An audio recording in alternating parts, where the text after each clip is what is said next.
तो आज हम पढ़ेंगे पोषण एवं स्वास्थ्य संबंधी जानकारी। तो पहला है हमारा स्वास्थ्य।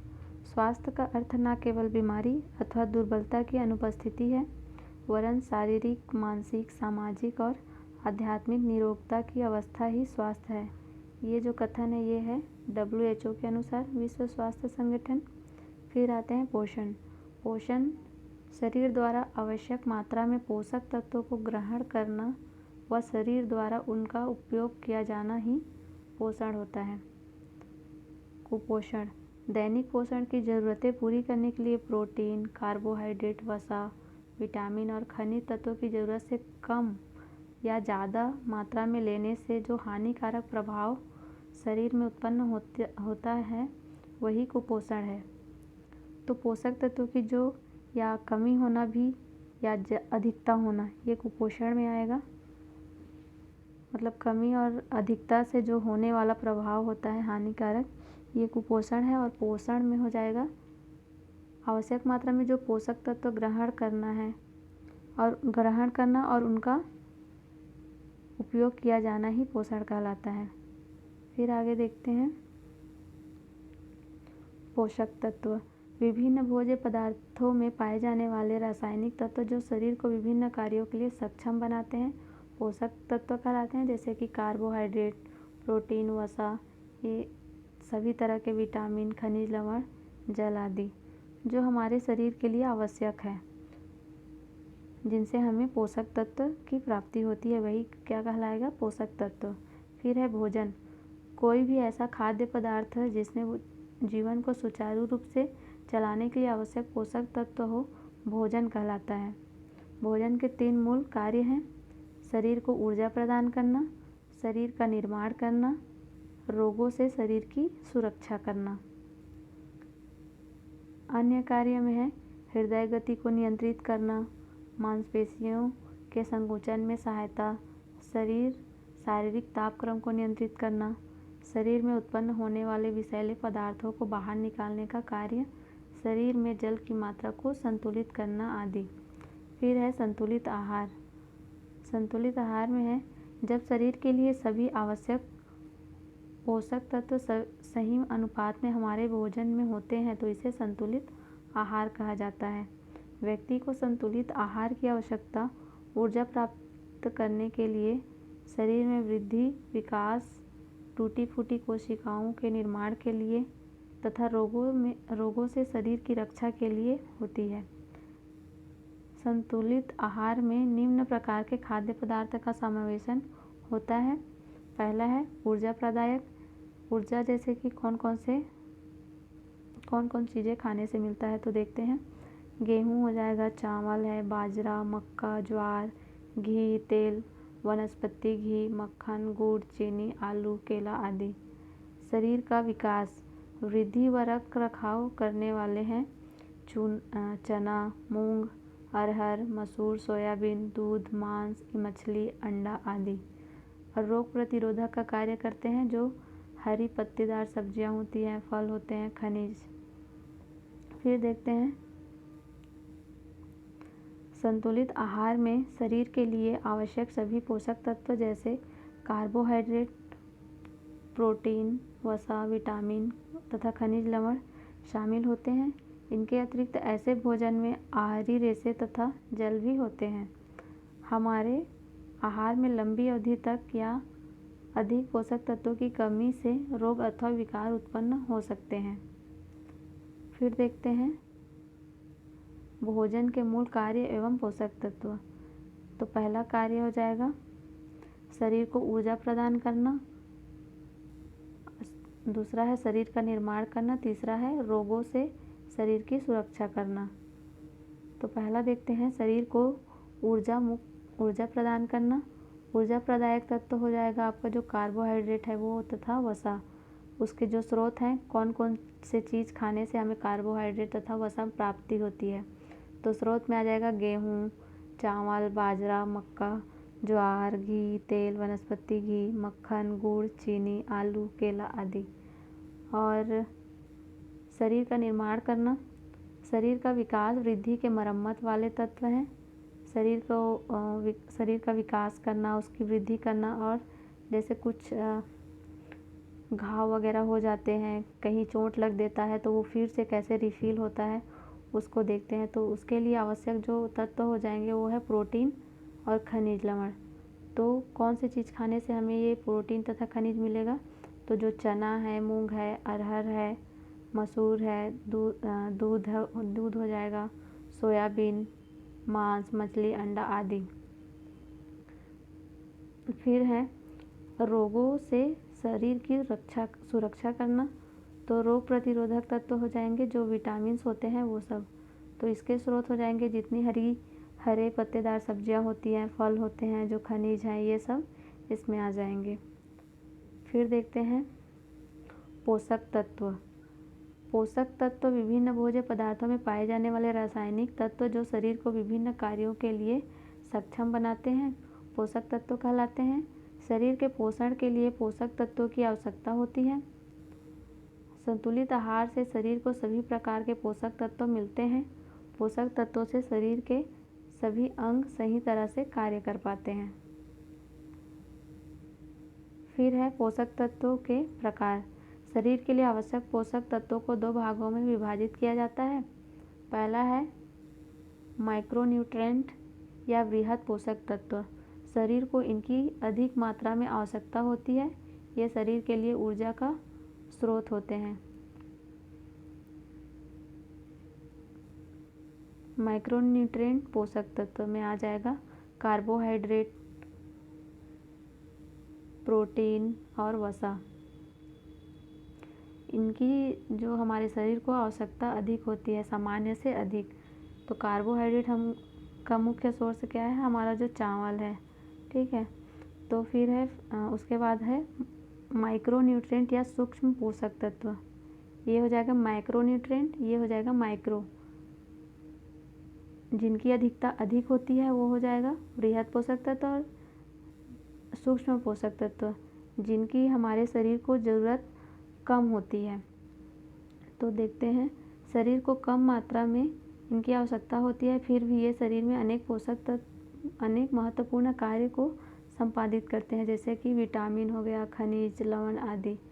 विटामिन के प्रकार में आ जाएगा विटामिन ए, विटामिन B1 जिसको थायमिन बोलते हैं, vitamin B2 riboflavin, vitamin B3 niacin, vitamin B5 pantothenic, vitamin B6 pyridoxine, vitamin B7 biotin, vitamin B9 folic अम्ल, विटामिन B12 साइनोकोबालमिन, और है विटामिन C एस्कॉर्बिक अम्ल, vitamin D calciferol, vitamin E tocopherol, vitamin K naphthoquinone. फिर है खनिज के प्रकार में आ जाएगा boron, calcium, chromium, iron, iodine, phosphorus, manganese, copper, potassium, selenium और सिलिकॉन तथा सोडियम और जिंक। फिर है शारीरिक आवश्यकताएं एवं पोषक तत्व।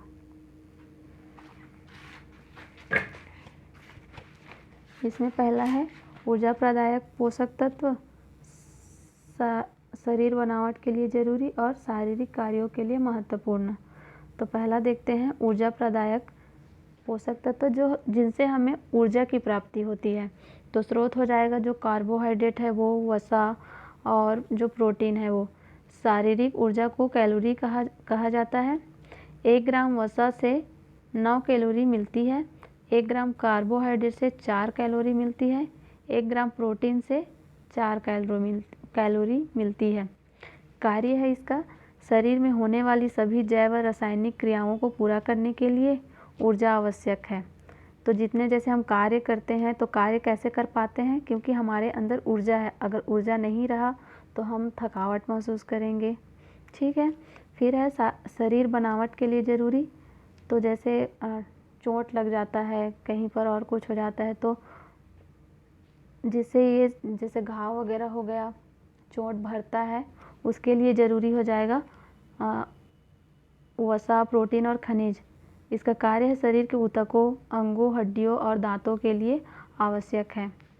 फिर है शारीरिक कार्यों के लिए महत्वपूर्ण, तो स्रोत है सभी जो पोषक तत्व हैं वो। तो कार्य है इसका शरीर के सभी कार्य जैसे पसीना आना, तापमान, मेटाबॉलिज्म, ब्लड प्रेशर, थायराइड आदि को नियमित करने में अलग अलग पोषक तत्व अपना योगदान देते हैं। फिर है पोषक तत्वों की जानकारी। तो इसमें पहला है प्रोटीन। प्रोटीन में देखते हैं प्रोटीन के कार्य और स्रोत और कमी से रोग। तो प्रोटीन क्या कार्य करता है, वो प्रोटीन किससे मिलता है और इसकी कमी से क्या क्या हमें हो सकता है। तो प्रोटीन का कार्य है पहला, प्रोटीन अमीनो अम्ल से बनता है। शारीरिक विकास और वृद्धि और मरम्मत में ये कार्य करता है। कोशिकाएं ऊतक प्रोटीन से बनते हैं। शरीर का 15% भाग प्रोटीन है और ऊर्जा का स्रोत है।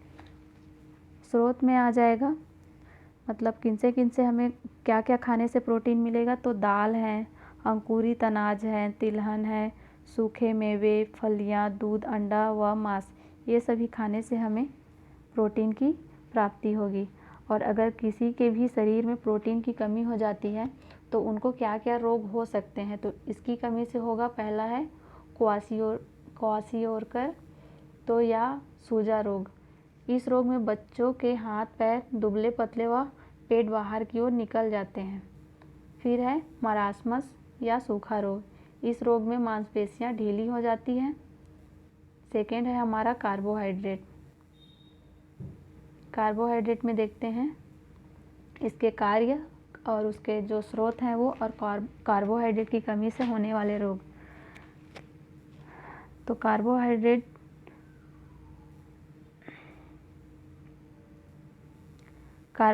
के कार्य देखते हैं। शरीर को ऊर्जा का मुख्य स्रोत, शरीर को 50 से 75% ऊर्जा देते हैं। कार्बन, हाइड्रोजन व ऑक्सीजन के 1:2:1 से बनते हैं। ये न्यूक्लिक अम्ल का निर्माण करते हैं। कार्बोहाइड्रेट के स्रोत हो जाएंगे गेहूँ, चावल, आलू और शकरकंद। कार्बोहाइड्रेट की कमी से होने वाले रोग में आ जाएगा थकावट, वजन कम होना, बार बार बीमार पड़ना। फिर अगला है हमारा वसा। वसा के कार्य हो जाएंगे, वसा के देखते हैं कार्य और स्रोत और कमी अधिकता से होने वाला रोग। तो वसा के कार्य में है, वसा कार्बन, हाइड्रोजन व ऑक्सीजन का मिश्रण होता है। इनसे हमारे शरीर को ऊर्जा मिलती है। ये त्वचा के नीचे जमा होकर शरीर के तापमान को नियंत्रित करता है। स्रोत हो जाएगा तेल, घी, पनीर, दूध, अंडा व मांस। फिर है कमी व अधिकता से रोग। कमी का प्रभाव त्वचा में रूखापन, शारीरिक विकास अवरुद्ध, और अधिकता से क्या होगा, मोटापा बढ़ना, उच्च रक्तचाप और हृदय रोग। फिर आगे देखते हैं विटामिन। विटामिन रक्षात्मक पदार्थ है जो रोगों से शरीर की रक्षा करते हैं। ये ऊर्जा के स्रोत नहीं है, पर शरीर को स्वस्थ बनाए रखने के लिए ज़रूरी है। ये शरीर में होने वाली उपापचय, रस प्रक्रिया, एंजाइम निर्माण क्रिया का नियंत्रण करते हैं। घुलनशीलता के आधार पर विटामिन के प्रकार। घुलनशीलता के आधार पर 2 प्रकार के हो जाएंगे, जल में घुलनशील और वसा में घुलनशील। तो जल में कौन कौन सा घुलता है, बी और सी, और वसा में घुलनशील है vitamin A, vitamin D, vitamin E और विटामिन के। विटामिन सी तो आप सभी लोग जानते होंगे, जितने जैसे खट्टे फल होते हैं जैसे कि नींबू वगैरह, ये सब, तो वो सब हो जाएंगे जो जल में घुलनशील हैं वो। फिर है vitamin A, C, E antioxidant की तरह कार्य करते हैं, शरीर को संक्रमण से बचाते हैं। फिर है विटामिन ए राष्ट्रीय टीकाकरण कार्यक्रम में शामिल है। आगे देखते हैं विटामिन संबंधी जानकारी। तो यहाँ पर है विटामिन के नाम और है फिर वैज्ञानिक और उसके स्रोत और कमी से होने वाले रोग। तो देखते हैं, पहला है हमारा विटामिन ए, जिसका वैज्ञानिक नाम है रेटिनॉल या फिर कैरोटीन। इसका जो सोर्स हो जाएगा पालक, हरी सब्जी, गाजर, आम, पीले फल, दूध, मक्खन, घी, अंडा, यकृत, ये सब खाने से आपको विटामिन ए की प्राप्ति होगी।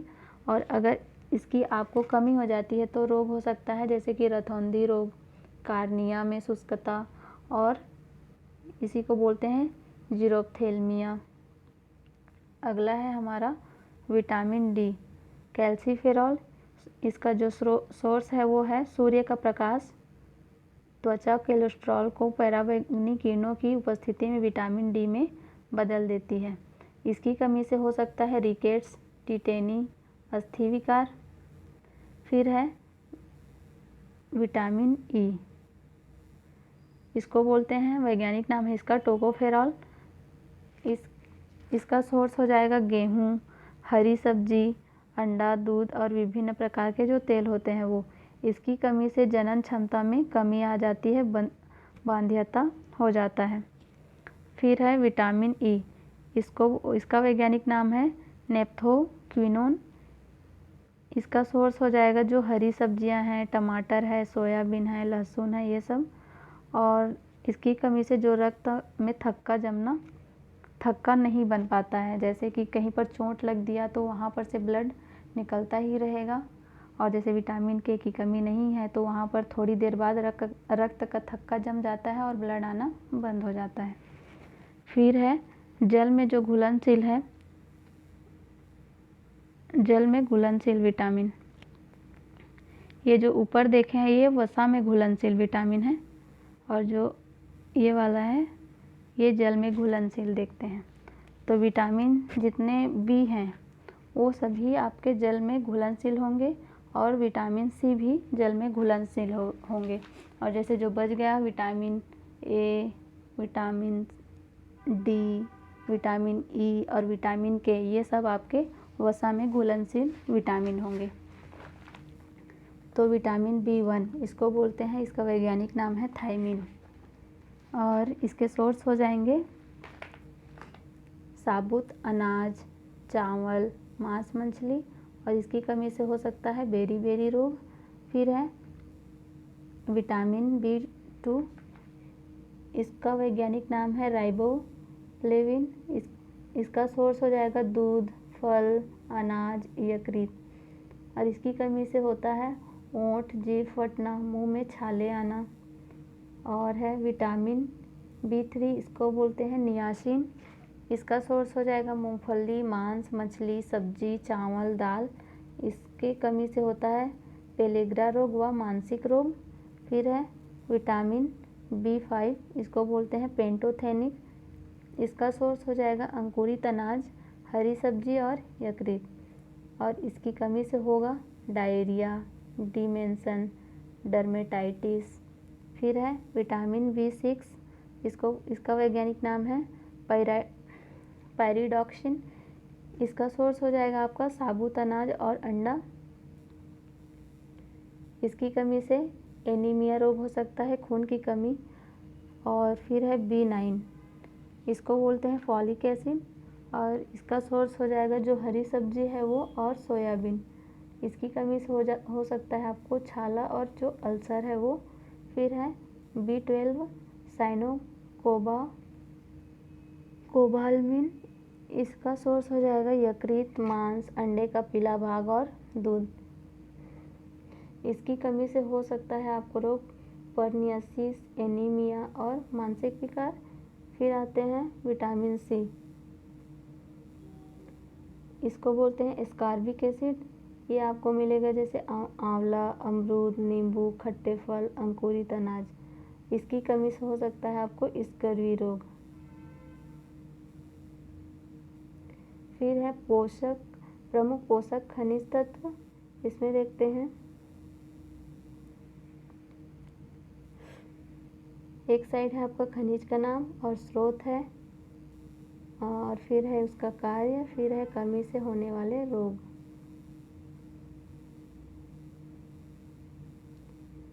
तो इसका जैसे लौह तत्व है, तो इसका लौह तत्व क्या क्या खाने से मिलेगा, तो है पालक, दूध, पत्तेदार सब्जियां, बाजरा, रागी, मांस, अंडे में ये सब पाया जाता है जो लौह तत्व है वो। इसका कार्य हो जाएगा आपका आरबीसी में हीमोग्लोबिन के निर्माण में आवश्यक होता है, और अगर इसकी कमी हो जाए तो आपको रक्त अल्पता हो सकती है, जिसको एनीमिया भी कहते हैं। फिर है कैल्शियम। माँ का दूध, बाजरा, ज्वार, पत्तेदार सब्जियाँ, पनीर, अंडे आदि इसके स्रोत हो जाएंगे, और ये कार्य करता है हड्डियों व दांतों के निर्माण व मजबूती के लिए आवश्यक है, और कमी से आपको हड्डियाँ भंगुर हो जाती है। फिर अगला है सोडियम। सोडियम का स्रोत हो जाएगा आपका साधारण नमक और दूध और मांस। इसका कार्य है तंत्रिका तंत्र से मिले आवेग का संचरण शरीर में करता है, जिससे पेशियां कार्य करती हैं। और इसका जो फिर है आयोडीन। आयोडीन का स्रोत हो जाएगा आयोडीन युक्त नमक, हरी पत्तेदार सब्जियां, और इसका कार्य हो जाएगा थायरॉक्सिन हार्मोन के निर्माण के लिए आवश्यक है, जो शारीरिक मानसिक वृद्धि व कार्य क्षमता बनाए रखता है। इसकी अगर कमी हो जाए तो घेंघा रोग हो सकता है, जिसको गलगंड या ग्वाइटर रोग भी कहते हैं। फिर है कोबाल्ट। इसका जो कार्य है वो है आरबीसी तथा विटामिन B12 के संश्लेषण के लिए आवश्यक है। फिर है जिंक। जिंक इंसुलिन निर्माण के लिए आवश्यक होता है। फिर है मैग्नीशियम। मैग्नीशियम का स्रोत हो जाएगा हरी पत्तेदार सब्जियां, कद्दू के बीज, तिल, सेम, दालें, अनाज, दूध और दही तथा साल्मन मछली। फिर है इसका जो कार्य है डीएनए निर्माण में ज़रूरी है, मेटाबॉलिज्म में मदद करता है, शुगर लेवल के नियंत्रण में एवं हड्डियों को मजबूती देने में। इसकी कमी अगर हो जाए तो हड्डी भंगुर हो जाती है। फिर है शरीर को खनिज तत्वों की आवश्यकता होती है, मनुष्य इन्हें भोजन के रूप में लेता है। सबसे महत्वपूर्ण खनिज जो है आपका कैल्शियम है, कैल्शियम और लौह। फिर देखते हैं जल। यह शरीर के लिए अति आवश्यक पदार्थ है। मनुष्य के शरीर में मानव शरीर के भार का 65 से 75% भाग जो है जल होता है। फिर है जल के द्वारा ही शरीर में होने वाली जैव रासायनिक अभिक्रियाएं होती हैं। जल शरीर से अपशिष्ट पदार्थों के उत्सर्जन में महत्वपूर्ण भूमिका रखता है। फिर है हमारे शरीर में 1% जल की कमी होने पर हमें प्यास लगने लगती है। 10% कमी से मृत्यु भी हो सकती है। फिर यही यहाँ पर दिया है जो पोषक तत्व हैं वे, और उसके स्रोत और कमी से होने वाले रोग। तो आप इन सब को एक बार देख सकते हैं। इसको वैसे भी ऊपर में हम लोग पढ़ ही लिए हैं। फिर देखते हैं पोषक तत्वों की अनुशंसित दैनिक मात्रा। बच्चे एवं महिलाओं को स्वस्थ एवं पोषित बनाए रखने के लिए निम्नानुसार पोषक तत्व प्रतिदिन आवश्यक हैं। तो जो 1 से 3 वर्ष के बच्चे होते हैं उनको 1220 कैलोरी पोषक तत्व दिया जाना चाहिए, और जो प्रोटीन है 22 ग्राम। 3 से 6 वर्ष के बच्चे के लिए 1720 कैलोरी पोषक तत्व, और जो प्रोटीन है वो 29 ग्राम। महिलाएं बैठे बैठे जो काम करती हैं उनके लिए है 1900 कैलोरी पोषक तत्व, और प्रोटीन हो जाएगा 45 ग्राम। फिर देखते हैं हल्का काम करने वाली महिलाओं को, और हल्का काम करने वाली नीचे में दिया गया है जो गर्भवती माताएं होती हैं उनके लिए। तो पहले देखते हैं हल्का काम करने वाली महिलाओं को कैलोरी मिलना चाहिए 2200, और जो प्रोटीन है 45 ग्राम। फिर हल्का काम करने वाली गर्भवती महिलाओं को, जो हल्का काम करने वाली महिलाओं से है उनसे 300 बढ़ा देना चाहिए, मतलब है जो इनको मिलना चाहिए 2500 कैलोरी अतिरिक्त पोषक तत्व, और जो प्रोटीन है वो उनको मिलना चाहिए लगभग 59 ग्राम। फिर है भारी काम करने वाली महिलाओं को 3000 कैलोरी पोषक तत्व और प्रोटीन है 45 ग्राम, और भारी काम करने वाली जो गर्भवती माताएं हैं उनको 3000 में आप 550 जोड़ दीजिए, मतलब 3550 कैलोरी अतिरिक्त पोषक तत्व दिया जाना चाहिए, और उनको प्रोटीन मिलना चाहिए 70 ग्राम। फिर देखते हैं पोषक तत्वों की अधिकता का दुष्प्रभाव। अगर उनको जो पोषक तत्व है अधिक दिया जाए तो क्या क्या उसका नुकसान हो सकता है। तो पहला है विटामिन B2, लीवर को नुकसान होता है। विटामिन B2 शरीर में संरक्षित नहीं हो पाता, इसलिए अपनी आवश्यकता के बाद बचे हुए विटामिन B2 को शरीर से बाहर निकाल देता है। फिर है विटामिन B3, अनियमित दिल की धड़कन, खुजली, उल्टी, दस्त और गाउट होने की संभावनाएं होती हैं। फिर है विटामिन B5, दस्त, सीने में जलन, डिहाइड्रेशन और जोड़ों में दर्द की समस्याएं हो सकती है। आगे है विटामिन B6, त्वचा में घाव, अंगों का शून्य होना, दर्द और गैस्ट्रोइंटेस्टाइनल होने की संभावना बनती है। फिर है विटामिन B7, रैशेज, बार बार पेशाब आना, बेचैनी और अनिद्रा की समस्या हो सकती है। विटामिन B9, विटामिन B9 को अधिक लेने से कुछ दुर्लभ मामलों में पेट की खराबी हो सकती है। फिर है विटामिन B12, लीवर की बीमारी, किडनी फेलियर, ब्लड कैंसर आदि होने की संभावनाएं होती हैं। विटामिन D की अधिकता, हड्डियां कमज़ोर हो जाती हैं, असामान्य मानसिक लक्षण या गुर्दे की समस्याएं दिखने लगती हैं। फिर है सेलेनियम, सांसों में दुर्गंध, त्वचा के रंग में बदलाव, बालों का झड़ना आदि कई समस्याएं हो सकती है। फिर है क्रोमियम, पेट की समस्या, रक्त शुगर का कम होना, किडनी की परेशानी हो सकती है। फिर है सिलिकॉन, किडनी में पत्थरी, किडनी स्टोन बनने की संभावनाएं बढ़ जाती है, फेफड़ों को नुकसान पहुंच सकता है। फिर है फ्लोरोसिस, दांत हड्डियों में विकार होने लगता है इसमें। फिर है स्मरणीय तथ्य देख लेते हैं। विटामिन B1, यह कार्बोहाइड्रेट, प्रोटीन व वसा के चयापचय के लिए आवश्यक है। विटामिन B2, विटामिन बी समूह के विटामिनों की कमी के कारण होने वाली पोषणहीनताओं में राइबोफ्लेविनहीनता सबसे अधिक पाई जाती है। विटामिन B9, यह RBC के निर्माण के लिए आवश्यक है। शरीर के मस्तिष्क या रीढ़ की हड्डी में होने वाले बड़े जन्म दोषों को रोकने में सहायक है। यह DNA के उत्पादन में भी सहायक है। फिर है विटामिन B12, यह लाल रक्त कणों की अपरिपक्वता के लिए आवश्यक है। विटामिन C, कोलेजन के निर्माण में सहायक है, लौह तत्व का अवशोषण में। फिर है विटामिन D, हड्डियों को मजबूत बनाने में कैल्शियम की मदद करता है। विटामिन E, प्रजनन स्वास्थ्य को बनाए रखता है।